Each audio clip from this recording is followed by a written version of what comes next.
Hello, today we are practicing auscultation of the heart. Oh, a student. Myself Prudhvika and his Aditya Sharma. Auscultation of the heart. How much we have points? We have 5 points. First point. First point at mid-clavicular region, at fifth intercostal space, we have mitral wall. It's 1, 2, 3, 4, and 5. Here we can listen the heart sound. To the right side of the sternum, at second intercostal space, we have aortic wall. At second intercostal space, 1 and 2.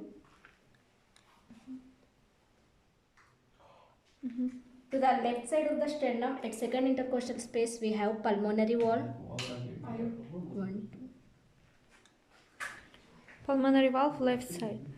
Okay. At the sternum, at xiphoid process, we have tricuspid wall. Okay.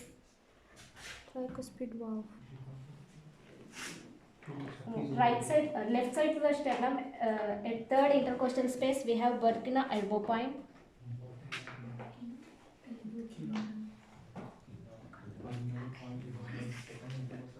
Okay, thank you.